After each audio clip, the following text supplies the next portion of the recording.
Vous ne le savez peut-être pas, mais Carver fêtera ses 20 ans en 2023. En 2 décennies, l'entreprise d'accastillage, qui a lancé ses premiers emmagasineurs textiles en 2003, a fait bien du chemin avec des produits phares qui ont trouvé leur public de professionnels et d'amateurs, comme les hooks et mérillons externes KFH, les emmagasineurs KF, les bloqueurs à 3 mâchoires KJ ou les poulies à très faible friction KBRC. Plus de 80% de la flotte qui a pris le départ le 6 novembre dernier de la 12e édition de la Route du Rhum destination Guadeloupe a ainsi fait confiance à Carver, dont les 3 premiers en ultime, Charles Caudrelier, François Gabard et Thomas Coville, mais également en IMOCA, Thomas Ruyant, Charlie Dalin et Jérémy Bayou. Une fierté pour tous les collaborateurs de Carver qui vous attendent du 3 au 10 décembre au Nautique de Paris pour vous faire découvrir les dernières nouveautés, dont une gamme d'enrouleurs baptisée KRS, et vous présente cet épisode de Pause Report.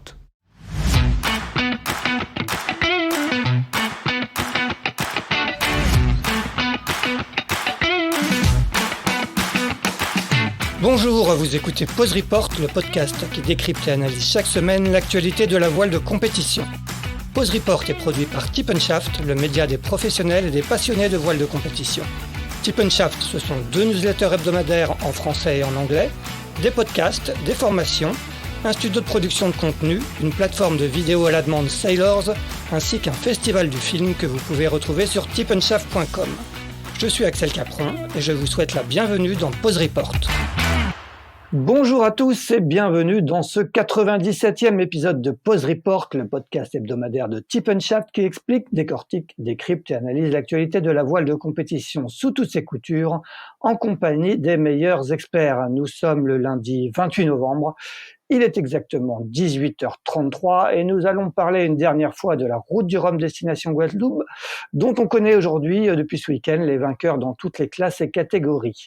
Nous allons également évoquer avec nos 2 invités l'élection du marin de l'année 2022, dont le lauréat sera connu vendredi soir lors de la soirée des champions organisée par la Fédération française de voile à l'Olympia.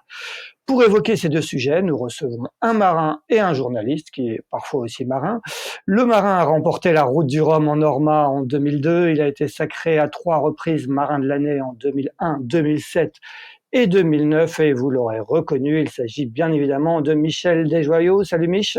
Bonjour tout le monde. Le journaliste qui est aussi un marin et quant à lui un habitué de Pause Report. Vous pouvez lire ses articles dans Voiles et Voiliers et Libération notamment. C'est notre ami Didier Ravon qui est, je crois, chez lui à Paris. Salut Didier. Bonsoir messieurs. Eh bien, messieurs, avant de vous donner la parole, je vais faire un petit rappel du palmarès final de cette 12e édition de la Route du Rhum destination Guadeloupe, Après Charles Caudrelier, vainqueur en ultime, Erwan Leroux qui s'est imposé en Ocean 50 et Thomas Ruyant en IMOCA, c'est Johan Richaume qui s'est imposé mercredi dernier en classe 40, soit sa 2e victoire consécutive sur la Transat en solitaire, devant Ambrogio Beccaria et Corentin Douguet. Tandis que dans les catégories Rhum, Loïc Escoffier a devancé de justesse en Rhum multi Roland Jourdain, privé d'une 3e victoire sur le Rhum pour une pénalité suite au déplombage de son moteur. Et Jean-Pierre Dick l'a nettement emporté en Rhum mono. Au moment où vous écouterez cet épisode mardi après-midi, ils seront encore une vingtaine en mer. Les derniers arriveront dans une grosse semaine. Eh bien, messieurs, revenons donc sur cette 12e édition de la Route du Rhum destination Guadeloupe. Comment, l'un comme l'autre, avez-vous trouvé ce cru 2022 ? On va peut-être commencer avec un ancien vainqueur, Michel, comment as-tu trouvé ce cru 2022 de la Route du Rhum ? Bah écoute, un joli cru parce que mine de rien, 138 bateaux sur la ligne de départ, c'est déjà une sacrée performance pour les marins d'avoir réussi à monter un projet et être là. Et bon, je suis toujours un petit peu chafouin sur l'histoire du départ reporté et tout. Bon, enfin bref, on en reparlera peut-être après.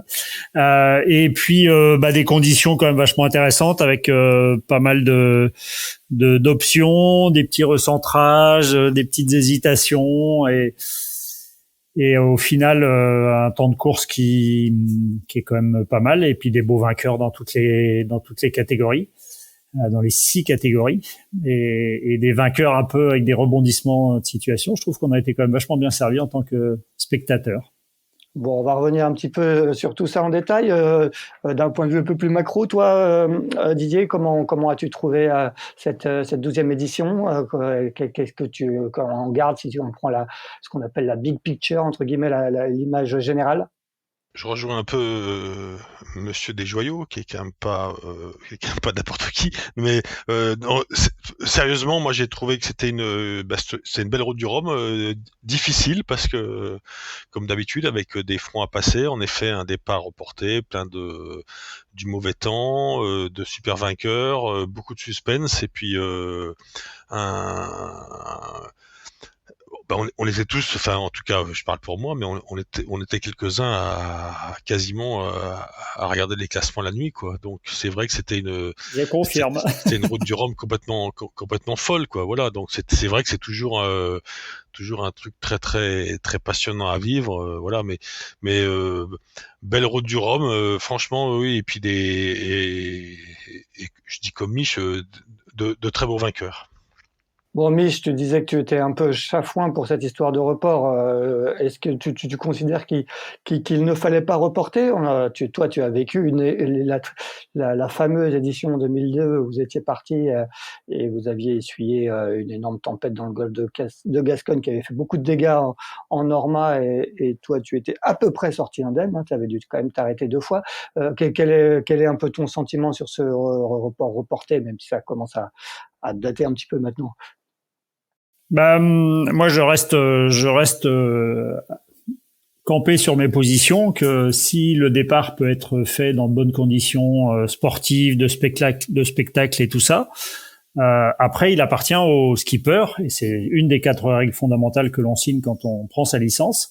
Et c'est une règle internationale, c'est pas une règle française, euh, érigée par la Fédération internationale, par la World Sailing.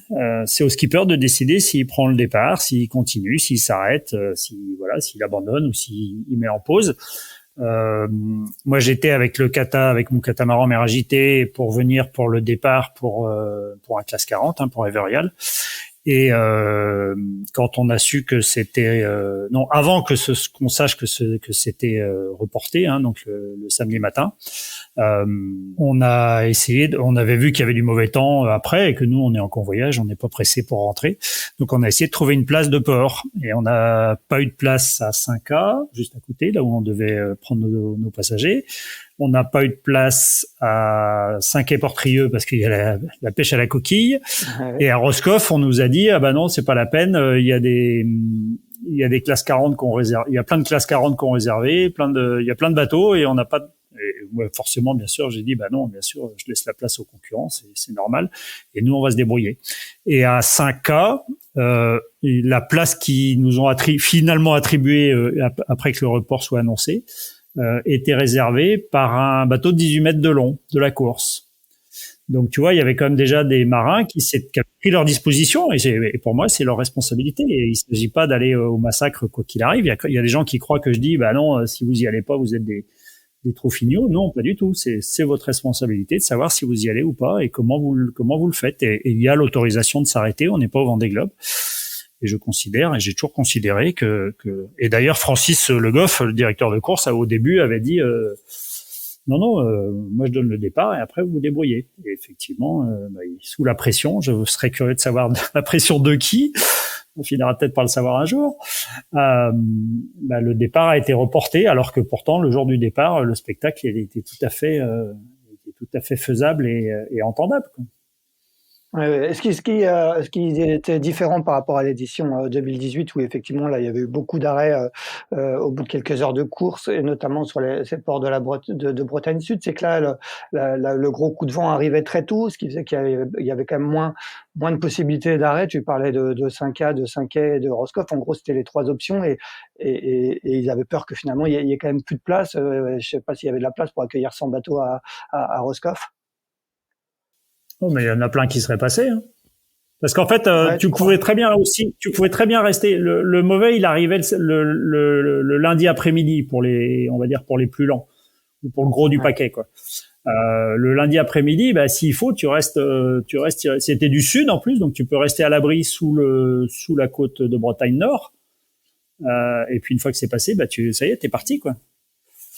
Donc, puis c'est ta responsabilité. Et les bateaux, ils doivent être prévus pour ces conditions-là. Et moi, je reste un peu dubitatif de cette spirale qui, pour moi, va pas dans le bon sens et qui un jour va faire des gros dégâts parce que les bateaux, une fois qu'ils seront en mer, s'ils sont pas assez costauds parce que on leur a jamais dit qu'ils iraient chercher du mauvais temps, parce qu'à chaque fois, justement, on reporte, on contourne, on tortille du derrière. Je pense que ça va pas dans le bon sens pour moi. Didier, quel est ton avis toi, sur la question? C'est pas mon vieux con.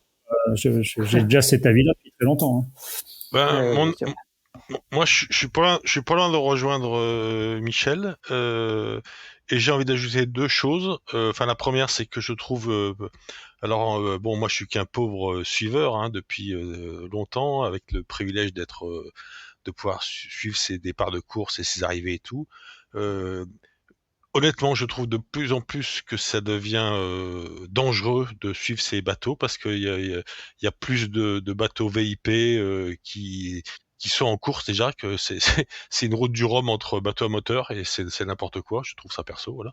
Je parle du départ, l'arrivée, n'en parlons pas. Il y a eu quand même ce drame, moi, qui m'a hyper marqué à titre personnel parce que ça fait longtemps que je fais ce métier, ça fait longtemps que de temps en temps j'ai les jetons, pour parler poliment, parce que je me dis que ça va un jour mal se terminer, puis ça s'est mal terminé, et donc je pense qu'aujourd'hui il y a des choses qui, avec la puissance, l'influence des partenaires, des sponsors, font qu'on fait un peu n'importe quoi, voilà. Donc voilà mon avis. Donc moi je rejoins totalement Michel sur le fait que il y a une règle fondamentale à l'ISAF qui dit, World Sailing, pardon, qui dit que le skipper doit prendre et se le mettre à bord et prend le départ ou le prend pas. Après c'est ok, mais je trouve qu'aujourd'hui c'est devenu tellement un espèce de barnum que je suis un peu dubitatif aussi, comme sur ses départs et sur ses arrivées, voilà. Eh bien, c'est dit. Mich, du coup, toi, est-ce que tu as pas pu, donc, du coup, j'imagine, est-ce que tu as pu quand même emmener tes clients voir le départ le mercredi sur ton kata, ou est-ce que tu as pu suivre Alors, le départ sur l'eau? on est reparti, et le mercredi, on était, mais pas avec les mêmes. On aurait dû être avec Everial, et on a accompagné Damien Seguin à Piscille, avec des clients qui ont l'habitude de naviguer sur le bateau à plusieurs occasions. Et avec un timing un peu serré, parce que du coup, le départ un peu plus tard dans l'après-midi, les trains qui eux n'ont pas changé d'horaire. Mais voilà, c'était sympa, et je crois que alors pour faire plaisir à Didier, il y avait pour le coup un petit peu moins de monde sur l'eau, et nous on était restés au côté sud pour rejoindre Saint-Malo rapidement sans gêner les concurrents. Donc on n'a pas vu grand chose, parce que forcément, comme tout le monde est parti sur un bord vers le large tout de suite, on regardait ça aux jumelles et puis on commentait pour les gens qui étaient à côté, mais de toute façon, un départ, c'est toujours impressionnant, c'est toujours émouvant. Puis c'est vrai que là, 138 bateaux sur la ligne, c'est quelque chose quand même, ça fait du monde. Bon, on va parler un petit peu maintenant des vainqueurs. Vous parliez de beaux vainqueurs, l'un comme l'autre. 6 vainqueurs, 6 vainqueurs, mais finalement 6 vainqueurs qui étaient plutôt assez attendus. On a l'impression, on a l'habitude de faire nos articles d'avant-course où on essaie de faire nos pronostics avec quelques experts dont vous faites partie. Et finalement, je pense que pour une fois, on s'est très peu trompé. Les favoris étaient au rendez-vous. Didier, finalement, il y a eu pas peu de très grosses surprises. Il n'y a pas vraiment eu de surprise. On attendait Charles Caudrelier, et bon, Charles il a répondu. Brillant, comme d'habitude, voilà. En IMOCA, il y a eu un match extraordinaire. C'est vrai que tout le monde, c'est marrant, à Saint-Malo, on ne jurait que sur Charlie Dalin et Apivia, et puis finalement, on avait un peu oublié Thomas Royan, qui est quand même un sacré combattant et qui a fait une super course aussi, voilà. Et puis dans les autres classes, pareil. Moi j'ai eu un petit coup de cœur j'ai eu un coup de cœur. J'étais un peu déçu pour le jeune Quentin Vlamin, qui a fait une course exceptionnelle en Ocean 50 et donc au début là, quand il y avait cette météo pourrie là, je me disais mais comment ils vont faire sur leur mobilette là, ces machins là qui peuvent se retourner par 20 nœuds en baie de Quiberon. Et puis Vlamin qui a fait une super course, bon il a fini par se faire dépasser par Leroux qui a de la Un vieux briscard. fort, voilà. Et puis voilà, puis bon Jean-Pierre Dick, je suis pas surpris, il a fait une course à la Jean-Pierre Dick, hein. Bon, il avait un super bateau, en plus il est allé récupérer Maisonneuve, donc voilà. Et puis j'oublie pas non plus Johan Richomme qui j'ai l'impression que c'est un peu Johan, c'est un peu le Mbappé de la voile, quoi. Je veux dire, j'ai l'impression qu'il est au-dessus du lot, ce gars-là, quoi. Voilà, je me permets de dire Bon. ça. Ah bah là, Ouais, c'est sûr que la démonstration qu'il fait, c'est juste, tu regardais les classements, tu dis, mais il y a bien un moment, il va être obligé de ralentir par rapport au paquet de devant. Ah bah non, il a pas ralenti. Il est passé à travers, puis il a continué. Bon, bah justement, on va rebondir là-dessus. On va commencer par parler un petit peu plus en détail des classes respectives. On va continuer sur la classe 40. Hein, c'est ceux qui sont arrivés mercredi dernier. Mich, là, tu impressionné toi aussi par le rythme qu'a été capable d'imposer Johan, qui, on le rappelle, était parti avec une pénalité qu'il a vite fait juste avant de passer la bouée de Fréhel. Bah déjà, c'était super malin de faire ça à ce moment-là parce qu'il y avait le courant contraire et il y avait pas beaucoup de vent.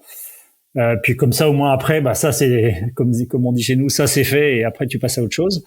Euh, mais tu te dis quand même, putain, dans la tête, ok, il a pris sa péno et ça doit un peu l'énerver de s'être fait avoir. Je sais pas de combien parce que il y a la caméra au foot, mais il y a pas l'arbitrage vidéo dans la voile encore, mais pourtant. Ça aurait peut-être pu servir aussi pour un autre cas dont on parlera tout à l'heure. Mais derrière ça, il a enquillé, il est passé à travers le bordel. Quoi. C'est juste, t'as envie de dire, bah, qui va pouvoir faire deuxième parce que la première place, elle est attribuée. Et les différences de vitesse, de distance parcourue, c'est juste, ouais, c'est assez impressionnant quand même. Qu'est-ce qu'il fait selon toi Je pense qu'il maîtrise très bien son bateau, il maîtrise très bien sa stratégie, il a su se replacer tranquillement autour des Açores où c'était pas simple. Parce qu'il y avait soit essayé d'aller choper le sud de l'Asie d'Isée, mais il y avait une trop grande dorsale à traverser, soit tu retournais dans le front, mais t'allais te faire un peu secouer, soit tu gigotais entre les deux en essayant de cavaler le mieux possible. Et puis les autres autour, bah, quand ils ont vu l'épouvantail qui s'est pointé, bah, ils ont commencé, je pense qu'ils ont j'ai du mal à me mettre à leur place parce que de l'extérieur c'est toujours facile, mais ça faisait un peu, t'avais l'impression qu'il y avait un épouvantail qui était arrivé dans le poulailler et puis que derrière les poules elles étaient encore toutes émoustillées, quoi. Donc, bah, c'est une image, mais ouais, c'est un peu, tu vois, qu'ils commencent à chercher leur route parce qu'ils se disent de toute façon en vitesse pure on est tricard, donc on va essayer de faire autre chose. Et puis bah tu pars dans un cercle qui est pas vertueux du tout, donc tu ramasses encore un peu plus. Et je sais pas, 3-4 jours après, il avait 100 000 d'avance. Quand tu dis, mais c'est quoi le truc? Comment il a fait, quoi? Ouais, c'est étonnant. Didier, toi, bah, tu viens de nous en parler. Est-ce que tu as été surpris quand même par on disait quand même, on disait avant le départ que Johan était un des favoris, si ce n'est le grand favori. De là à avoir cette domination, est-ce que t'as été un peu surpris? Tu t'attendais à plus de matchs, même s'il y a quand même eu un peu de matchs. Hein, il a nettement dominé, mais il y avait quand même Corentin Douguet qui est resté au contact longtemps, Xavier Macaire qui est resté au contact aussi avant de casser. Est-ce que tu t'attendais quand même à une telle domination de la part de Johan? Bah, c'est pas facile de passer après Michel Desjoyaux, quoi. Excuse-moi, Didier, je vais te laisser la parole la prochaine fois. Le garçon a quand même un peu d'expérience, une analyse assez pertinente. Bah, surpris, oui et non. Moi, je connais pas très bien Johan. Ce que je vois, c'est quand même un double vainqueur du Figaro. Il avait gagné déjà la route du Rhum la dernière fois. Il a la dur au mal parce que moi, il y a un truc qui m'a impressionné pendant toute cette route du Rhum. Alors, évidemment, nous les journalistes, on est tranquillement assis sur notre chaise devant nos ordinateurs à regarder les classements et tout. Mais j'ai fait pareil, t'inquiète. Oui, mais bon, toi t'as fait de la voile contrairement à nous. Mais enfin bref. Et donc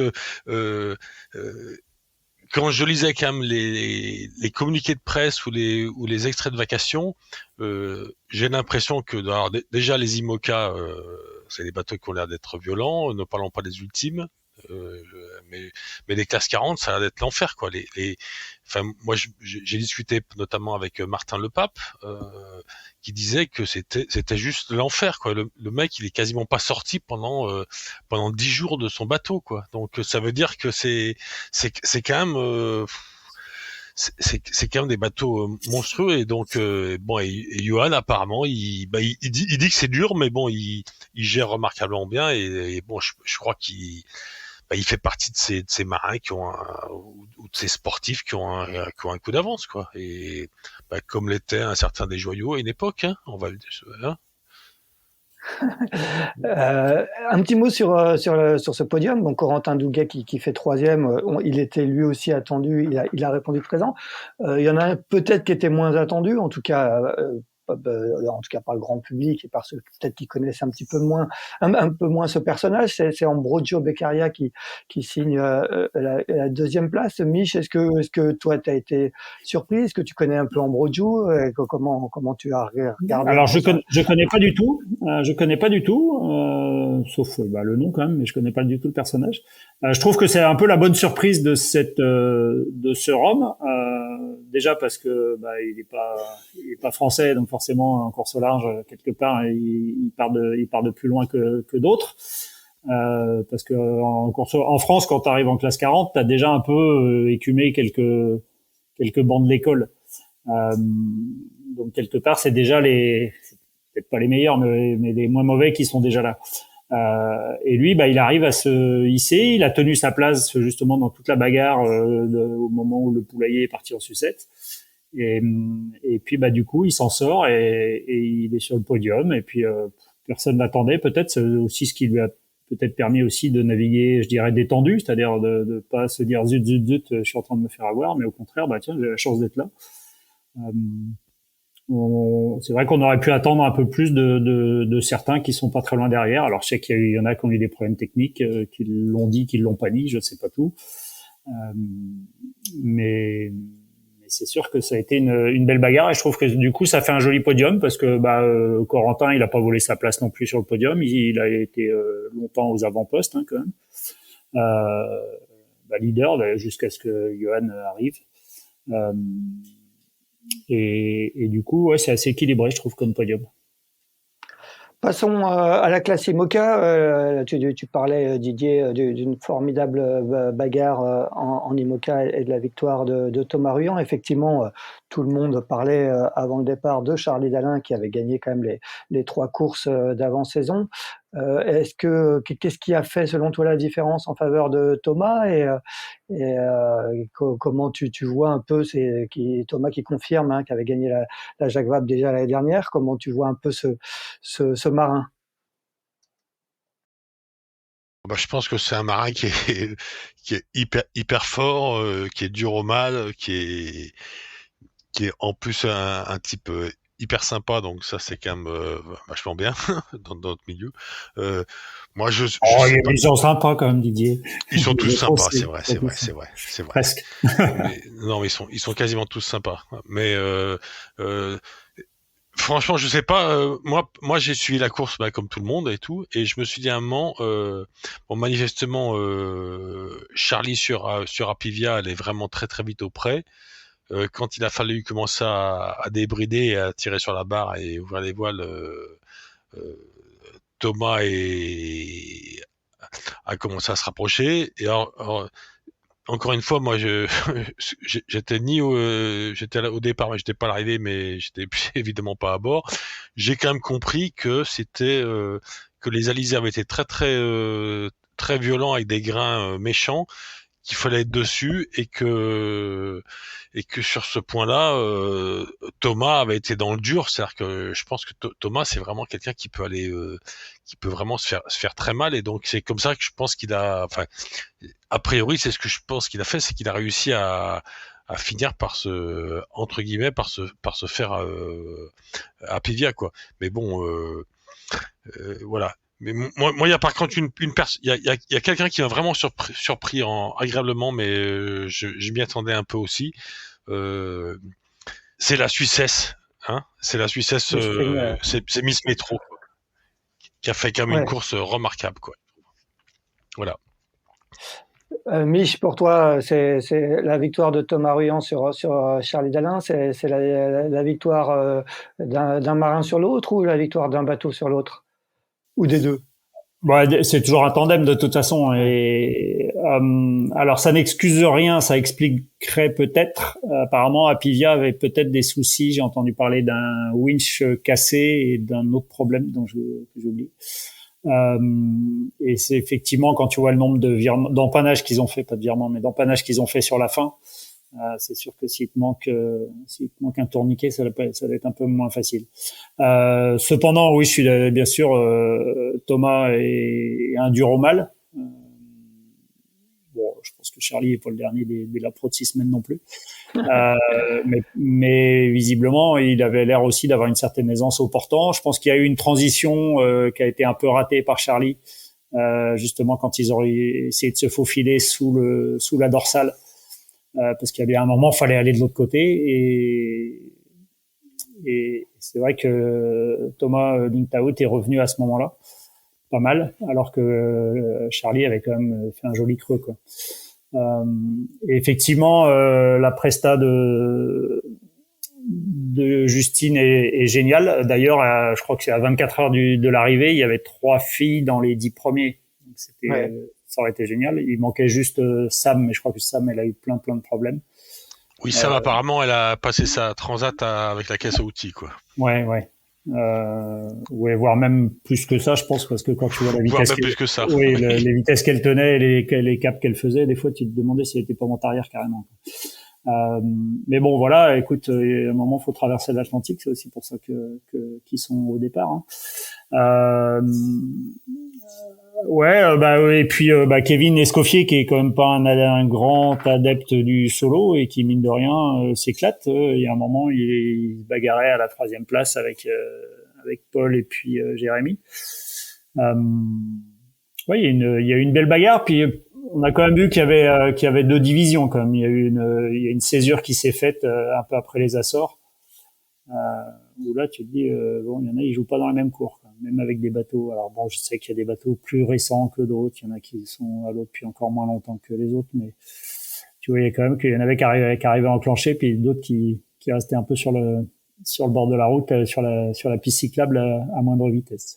Il y avait plusieurs bateaux neufs, hein, tu le disais, et avec un tir groupé d'ailleurs entre la 3e et la 6e place, c'est 4 bateaux neufs, hein, dans l'ordre, Jérémy Bayou, Kevin Escoffier, Maxime Sorel et Paul Meillat. Est-ce que pour des bateaux très quand même assez récemment mis à l'eau, c'est riche de promesses et encourageant pour eux? Comment tu vois ça, Mich? Bah écoute, il y a des mauvaises langues qu'on demandait pourquoi Charlie et Thomas allaient avoir un bateau neuf. Bon,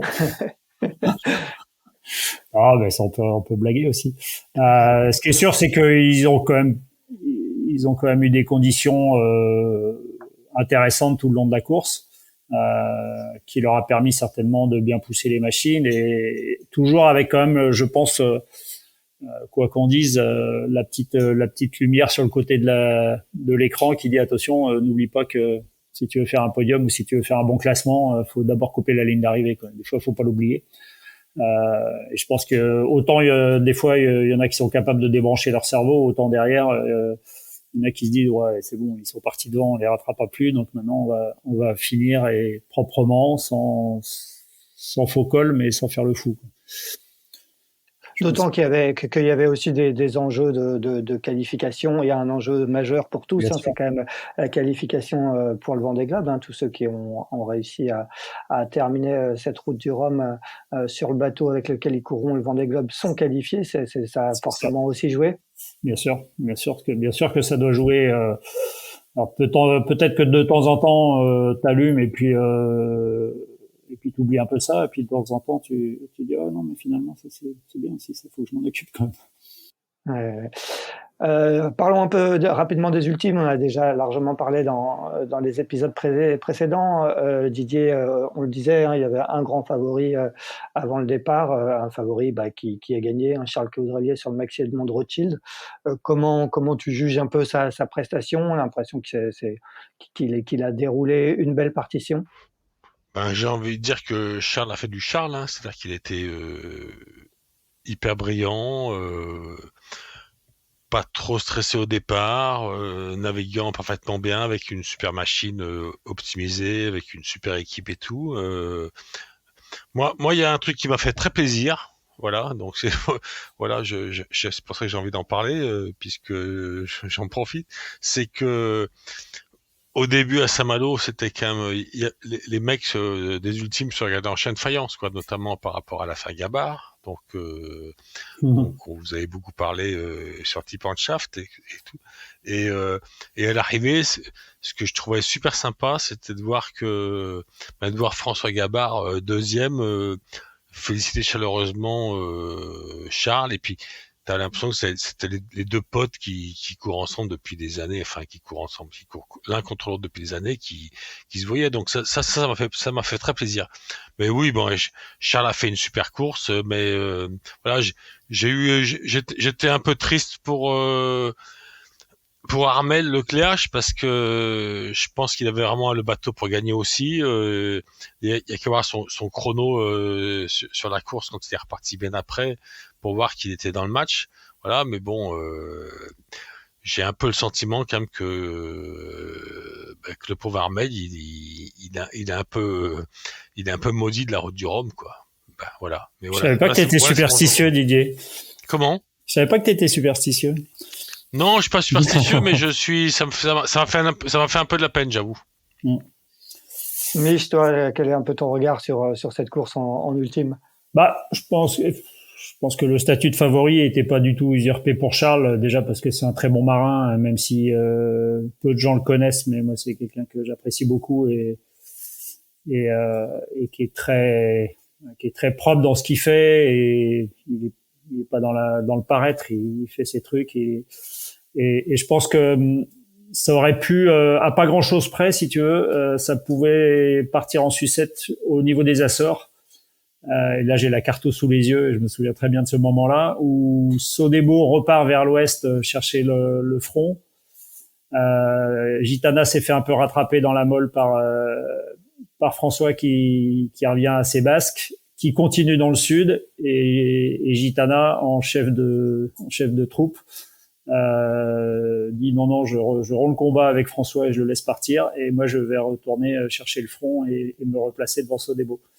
Et je pense que le tournant du match, autant en termes d'écart que en termes de c'est qui le patron, il se fait à ce moment-là.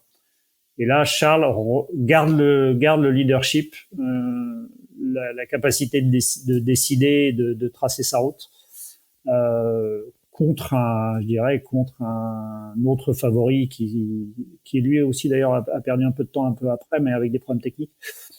Après, on sait pas si Charles non plus n'en a pas eu, mais après ils disent pas tout. On sait bien qu'ils disent pas tout, les cocos. Bien sûr.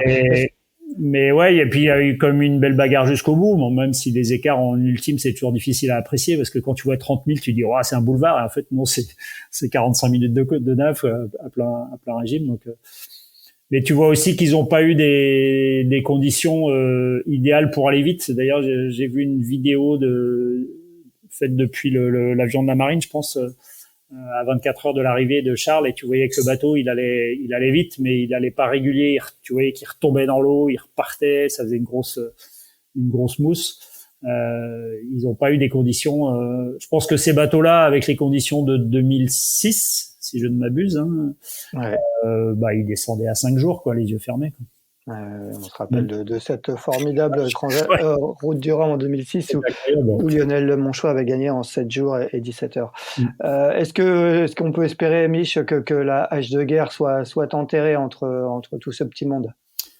Alors écoute, je suis pas partisan de qui que ce soit, mais je trouve que la bagarre respire pas le bon sens. Je vais même pas dire s'il y a un bateau qui est à la jauge ou pas, parce que je pense que les experts qui étaient nommés par la classe Orma, joli lapsus, par la classe ultime avaient déjà donné leur verdict, et j'ai la même lecture qu'eux, mais moi je suis rien là-dedans, donc voilà. Et j'espère que après cette belle navigation et cette belle bagarre entre ultimes, ça va être tous des ultimes et qu'on passe à autre chose, parce que on a autre chose à faire que de se bagarrer sur des questions de règlement qui sont d'ailleurs complètement obsolètes. C'est des textes déjà sont des textes anglais traduits en français, et qu'après en plus il faut les adapter aux bateaux d'aujourd'hui. Je veux dire, il y a 20 ou 30 ans, quand les textes étaient faits, il n'y avait pas de capote par-dessus les cockpits. Tout le monde vivait dehors et on se prenait des paquets de mer plein la gueule, sauf qu'on n'allait pas très vite. Aujourd'hui, voilà, faut s'adapter, et je trouve que le bateau de François est malin. Je sais pas s'il est à la jauge ou pas, c'est pas à moi de le juger. Mais je pense qu'il faut revenir à des choses simples et d'aller sur l'eau et d'aller régater. Eh bien, affaire à suivre. On va rester sur trois coques, sur des bateaux un peu plus petits, les Ocean 50. Didier, tu parlais tout à l'heure de la très belle transat, effectivement, de Quentin Flamand qui termine deuxième. Biche, selon toi, qu'est-ce qui a fait la différence finalement à l'arrivée entre Erwan et Quentin, hein, qui termine, je crois, avec 18 minutes seulement d'écart sur la ligne? Bah, alors là, je connais pas suffisamment Quentin, même si je le vois naviguer ici devant de temps en temps. Ce qui est sûr, c'est que Erwan a comme plus d'expérience et plus de bouteilles, c'est-à-dire il a le cuir un peu plus épais que Quentin. Ça va venir, Quentin, t'inquiète pas, rassure-toi. Et que sur la fin, justement, Quentin a quand même été leader pendant une bonne partie. Il a peut-être pas suffisamment de bouteilles de régate au contact, si, mais et que du coup, à l'usure, Erwan, il l'a torché, et encore, il la torche de pas beaucoup, hein. C'est serré jusqu'au bout, quand même. Ouais, quand tu disais qu'il navigue sous tes fenêtres, c'est à Royan, hein, on rappelle que Ouais. tu es à Royan. Didier, comment tu as trouvé, sinon, d'une façon plus générale, cette transat en Ocean 50, hein, c'est des bateaux qui sont quand même assez proches. Ça fait, il y a toujours beaucoup de matchs. Bon, on a eu un chavirage, celui de Thibaut Vachel-Camus, qui a peut-être un peu trop attaqué. On a l'impression que cette classe Ocean 50 donne lieu quand même en général à des régates assez sympas à suivre. Ah bah c'est des bateaux formidables, mais alors moi pour eu la chance de naviguer avec Sébastien Rogs sur Primonial, c'est des bateaux extraordinaires, mais c'est des bateaux qui sont hyper casse-gueule pour parler poliment, quoi, voilà. Et donc bon, d'abord j'ai été très triste de voir que Sam Goodchild Ouais, ne on a pouvait pas prendre oublié le les départ parce qu'il a eu il a eu un problème, ce qui peut arriver dès le départ, voilà. Ensuite, bon, c'est vrai que c'était, franchement, ce sont des bateaux qui sont ultra compliqués pour à mener sur une transat, quoi. Enfin, moi, je sais même pas comment ils font, les gars. Je le dis franchement, je sais pas comment ils font. Voilà, donc euh, après, bon, ben oui, comme disait vient de Mich. Ben, Erwan Leroux a une telle expérience qu'il a réussi à passer, mais bon, honnêtement, franchement, ces bateaux, moi, je serais infoutu d'aller traverser entre Lorient et Groix, ou entre Hyères et Porquerolles, quoi, hein, soyons clairs. Mais Mich, c'est ceux qui se rapprochent finalement le plus des Ormas de l'époque. Ah bah C'est- c'est- c'est des petits Ormas, hein. ouais. C'est des Ormas de 50 pieds, hein. C'est à peu près les mêmes générations de foil aujourd'hui, même s'ils sont monotypes, c'est les mêmes proportions, hein. Un petit mot avant qu'on parle de marin de l'année sur les catégories Rome. On a parlé, je parlais en préambule de la victoire de Jean-Pierre Dick qui a assez nettement dominé dans sa catégorie Rome mono. En catégorie Rome multi, bah, Bilou est passé tout près d'une troisième victoire sur la route du Rhum. J'imagine que Mich t'a suivi un petit peu plus particulièrement sa performance. En tout cas, cette régate qui a été assez sympa à suivre, hein, quand même, entre ces catamarans de croisière performante, comme on dit. Bah ouais. Bah j'ai suivi parce que comme on a un peu bossé pour Filou, forcément, j'ai regardé un petit peu.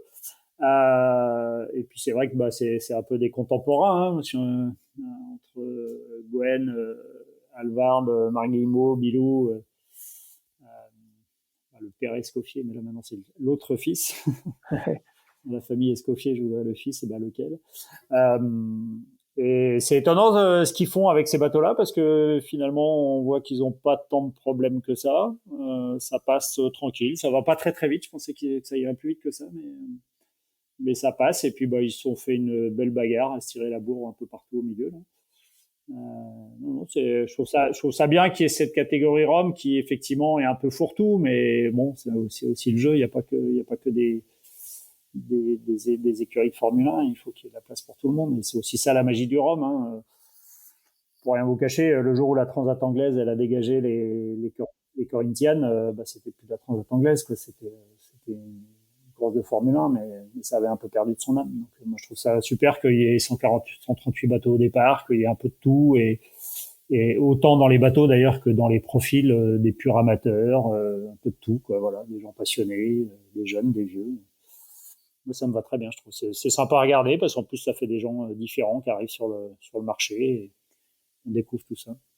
Eh bien, très bien, on va tourner cette page de la Route du Rhum. Bon, on va y revenir parce qu'on va en parler aussi avec le marin de l'année. Marin de l'année, donc 2022, qui va être connu vendredi soir lors de la soirée des champions à l'Olympia. Mich, tu as été élu 3 fois marin de l'année. Je crois que tu as d'ailleurs inauguré ce palmarès en 2001, 2007, 2009 après.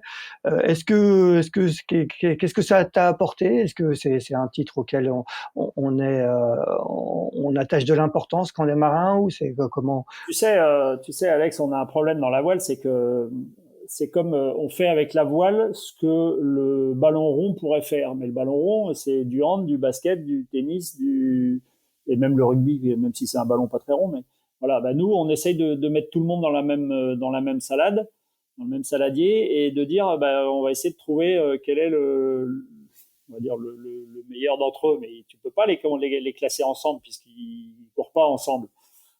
Donc là, par exemple, sur le site, je sais pas quoi, tu vois une planche à foil, tu mets ça à côté de Gitana, ou tu te dis mais c'est pas possible, quoi. Or, c'est un peu ça qu'on fait. Donc c'est forcément, il y a un côté mouton à 5 pattes. Et alors oui, c'est super valorisant parce qu'effectivement, t'es ce soir-là le champion de la voile française. Mais tu sais très bien que t'es juste champion dans ta discipline. Quand moi je me suis retrouvé à taper Antoine Albo, putain, tu te dis ouais, mais attends, l'autre là à côté, là, déjà il est 2 fois gros comme toi, donc 2 fois costaud comme toi, donc t'as peur de qu'il t'écrabouille si ça l'énerve que ce soit pas lui. Mais c'est toujours des moments sympas, et puis c'est une belle soirée, et oui, c'est aussi une façon de fêter la voile dans son ensemble. C'est ça qui est sympa, que je trouve génial dans ce titre. Puis ouais, ça pose un peu, quoi. Moi j'ai déjà voté, hein, en ligne j'ai voté, hein. Bon, on va en parler. Vous allez nous dire pour qui vous allez voter. Didier, toi, tu fais très souvent partie du jury du marin de l'année. Tu en faisais partie l'année dernière. Comment toi aussi tu vois les choses? Est-ce qu'il faudrait peut-être créer peut-être un marin de l'année voile légère, un marin de l'année course au large, ou c'est quand même bien d'avoir qu'un nom? Comment toi tu vois les choses? Alors moi, j'ai eu la chance incroyable. J'étais au jury la première fois où Monsieur Desjoyaux a été vainqueur. C'était en 2001, je crois. 2001, ouais, 2001, tout à fait. Voilà. J'ai fait tous les jurys depuis. Cette année, je suis pas au jury. Je suis hyper content de pas être au jury parce que d'abord, j'ai plus l'âge, et puis que c'est bien de passer de la passer aux jeunes, et surtout, donc du coup, je peux balancer, quoi. Hein. Allez, balançons. Allez. Non, je dis ça en rigolant. Mais voilà. Non, je pense que ça fait des années. J'en ai parlé beaucoup avec le regretté Jean-Pierre Champion, qui est décédé, avec tous les présidents de la Fédé depuis très longtemps, parce que nous on est une petite chapelle et tout. Voilà.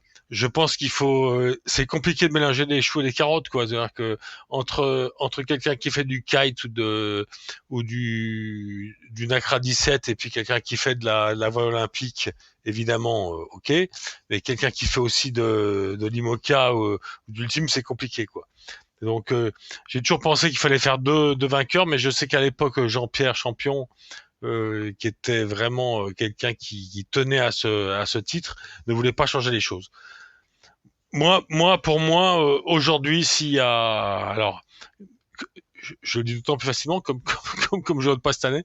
Pour moi, s'il y a un mec cette année qui doit être marin de l'année, Alors, on va rappeler les 6 nommés de cette édition 2022. Donc, 2 vainqueurs de la Route du Rhum, Charles Caudrelier en ultime, Thomas Ruyant en IMOCA. Jean-Baptiste Bernaz, champion du monde cette année en île cassette, autrement dit en laser, premier champion du monde français dans cette série. Marion Mortefond, championne du monde de windsurf en slalom. Adrien Bosson, également champion du monde de windsurf, mais en freestyle. Et Pauline Courtois, qui a réalisé un triplé cette année en devenant championne du monde et d'Europe de match racing et en remportant le World Match Racing Tour. Alors, avant de donner vos choix respectifs, est-ce qu'il en manque pas dans cette liste? Moi, j'ai regardé un petit peu ce qui s'est passé cette année. Il manque pas peut-être un Tom Laperche, un Johan Richaud, un Quentin Delapierre, Mich? Non, moi je resterai à 6. D'accord. Donc, tu es plutôt d'accord avec cette liste? Après tu peux toujours en rajouter. Oui, on peut toujours. Mais pas ouais, moi, je suis pas d'accord. Vas-y, alors Didier, dis-moi. Moi, je mets Richomme et la perche.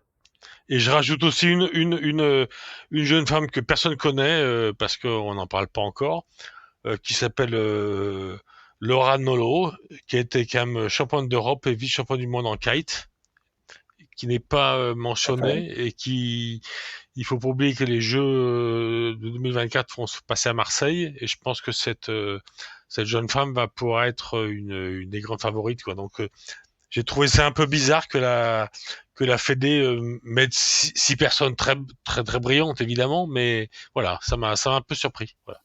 Bon, alors Rien de Didier, caché, Axel, ce qui est sympa avec Didier, c'est que moi qui suis encore sur Twitter, mais plus pour très longtemps peut-être, quand il y a des régates en plein milieu de la course au large, tu as les résultats des régates de dériveurs de partout dans le monde. Merci Didier pour ça, parce que moi ça me rafraîchit un petit peu. On dit qu'il n'y a pas que la Coupe du Monde, que la course au large.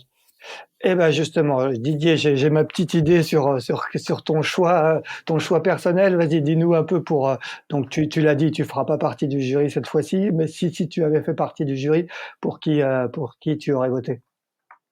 Moi alors là Axel, il y a pas photo pour moi.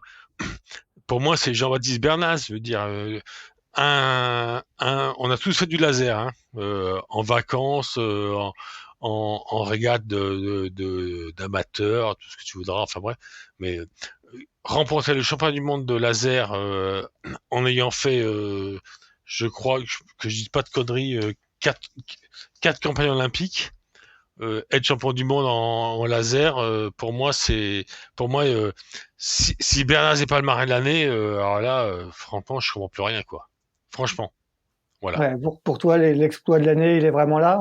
Ah bah oui, attends, quand tu vois ce qui s'est passé quand tu vois le nombre de gens qui ont fait du laser et qui ont brillé, mais non, mais attends, le laser c'est tellement compliqué, tellement difficile, tellement horrible. Parce que c'est un bateau qui avance pas, quoi, il va faire ça auprès. Mais voilà, non. Pour moi, si cette année c'est pas Bernaz, vraiment, j'y comprends pas. Charles Caudrelier mériterait d'être vainqueur, évidemment, mais Charles, il n'a pas besoin de ça. D'abord, il a été déjà marin de l'année, il a gagné la Route du Rhum, évidemment. Mais par contre,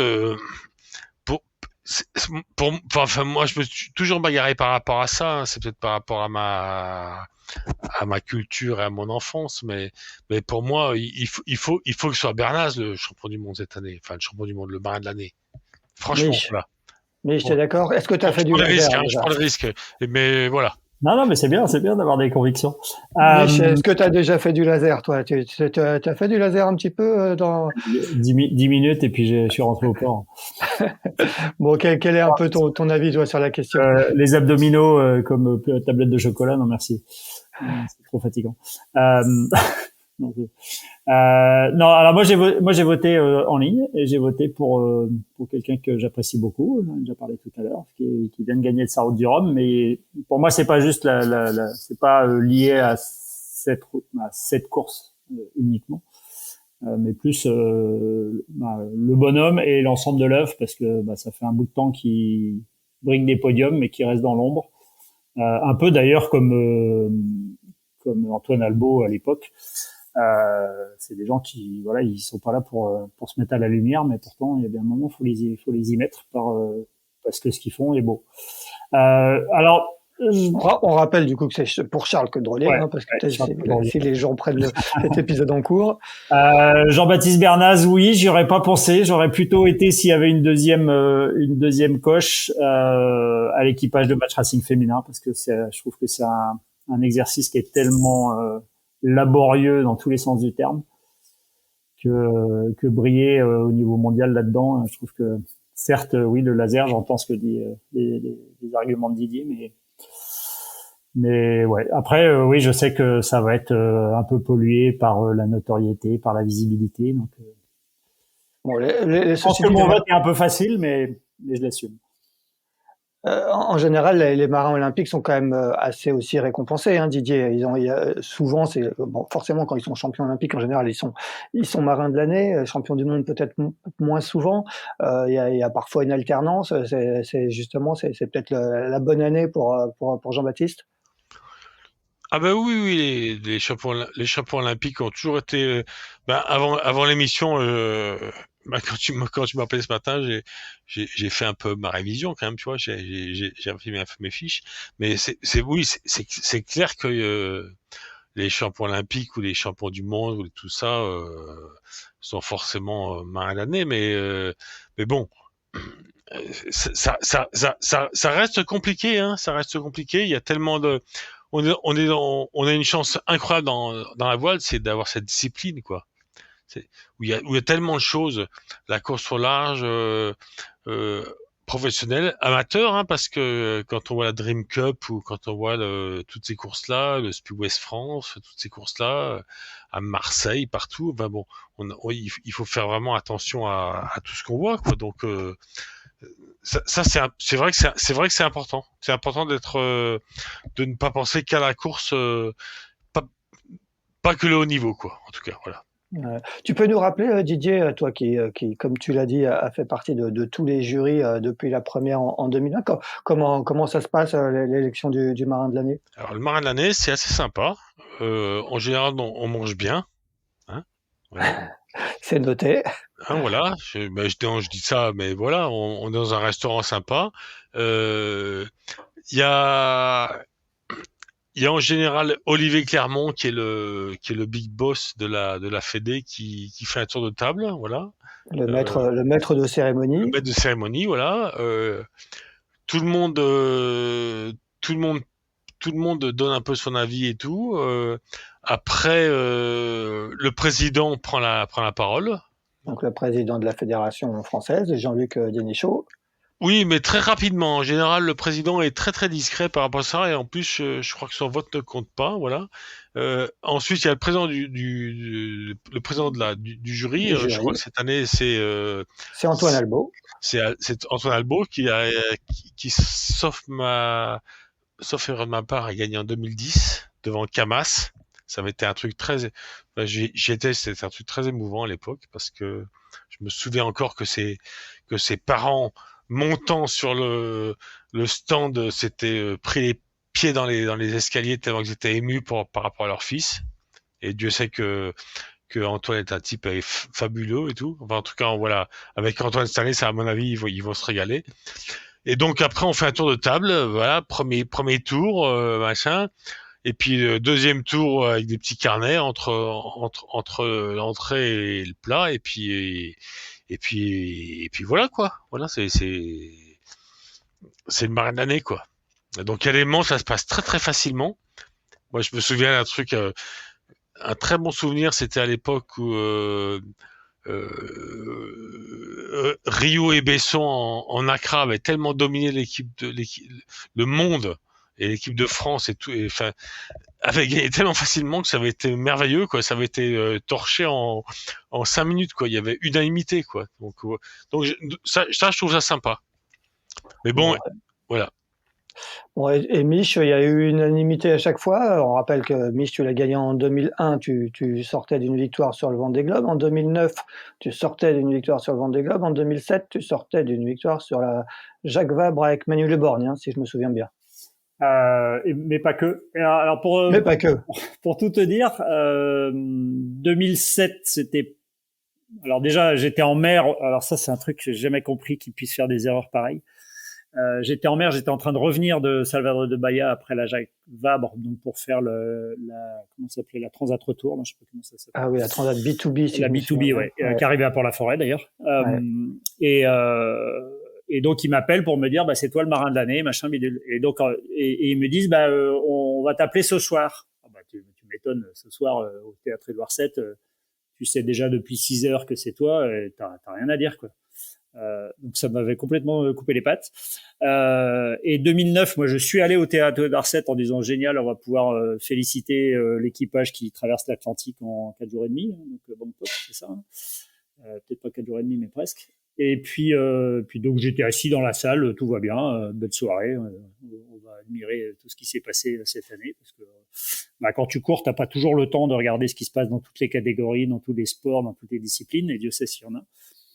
Et puis là, c'est mon nom qui est sorti et je suis monté sur scène, je savais même pas quoi dire parce que je m'y attendais vraiment pas, quoi. Ah ouais, donc tu pensais que c'était effectivement moi j'étais sûr que c'était Bangkok et l'équipe. C'était Pascal Bidégory à l'époque qui avait battu effectivement le record de l'Atlantique, ouais, en 3 jours et 15 heures, hein, qui est toujours le record. Et en fait, là, je suis devant les 20 nommés. Et grosso modo, si tu veux, si tu fais course au large, une distinction course au large des riveurs, il y en a 7 pour 13.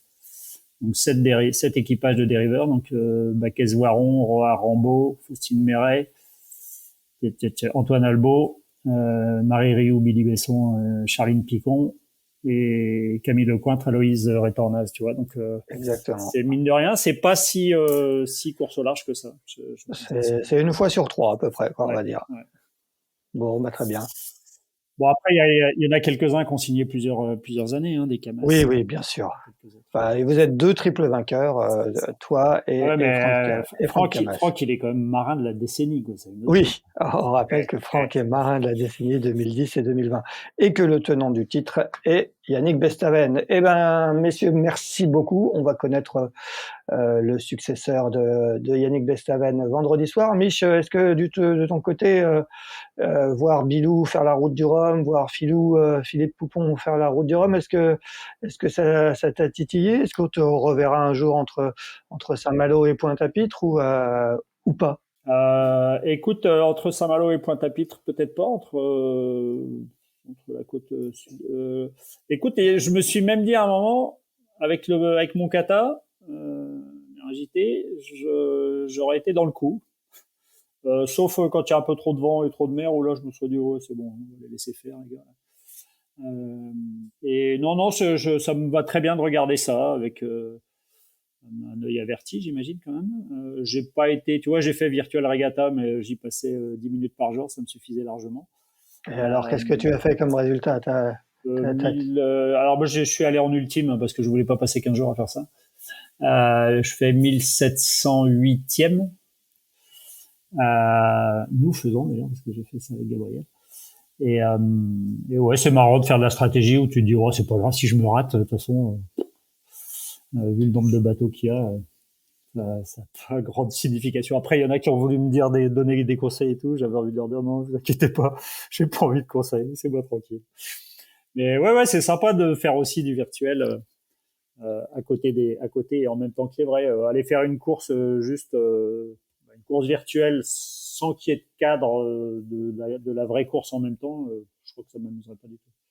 Bon, et donc il y a des courses réelles, des transats réels en course type Jacques Vabre ou Route du Rhum, c'est pas au programme. Ouais, il va falloir qu'il y ait une douche et un frigo pour les bières. Quand même. Ça peut se faire, on l'a vu. Eh ben, à suivre. Eh ben, Didier Mich, merci beaucoup d'avoir répondu présent pour ce 97e épisode. On approche des 100, je crois que le 100e sera juste avant les vacances de Noël. Rendez-vous pour peut-être pour vous deux, je sais pas si vous serez là vendredi soir à l'Olympia pour pour cette soirée des champions. Moi, j'y serai. Didier, je pense que tu dois être dans le coin, donc tu seras sans doute là. Mich, tu seras là vendredi Non, ou je tu seras serai pas chez là. toi à Royan? Je serai pas là vendredi et j'arriverai au salon en milieu de semaine. Et Didier, je pense qu'on comptera sur toi vendredi soir, même si... Non. Non. Il boude parce qu'il n'a pas été dans le jury, il boude. Non, arrête, Mich. Non, je vais voir un concert de Le Forestier. Je serai pas à l'Olympia le 2, et c'est la première fois depuis 2011. Parce que quand j'étais... 2001. Parce que la première fois que j'ai été au jury, c'était avec Michel Desjoyaux, un jeune garçon qui commençait à bien gagner. Très bien. Bon concert, en tout cas, vendredi soir. Mich, à très bientôt. Merci à tous les deux. Et quant à nous, on se retrouve mardi prochain pour un 98e épisode de Pause Report. Bonne soirée à tous les deux. Bonne soirée à vous. Bonne soirée à tout le monde. Bye. Merci d'avoir écouté cet épisode de Pause Report. N'hésitez pas à nous dire ce que vous en pensez, en bien ou en mal, et n'hésitez pas à le partager. Si vous souhaitez suivre l'actualité de la voile de compétition, je vous encourage à vous abonner à la newsletter de Tip & Shaft, envoyée chaque vendredi à 17h. Pour vous inscrire, ça se passe sur tipnshaft.com. À bientôt!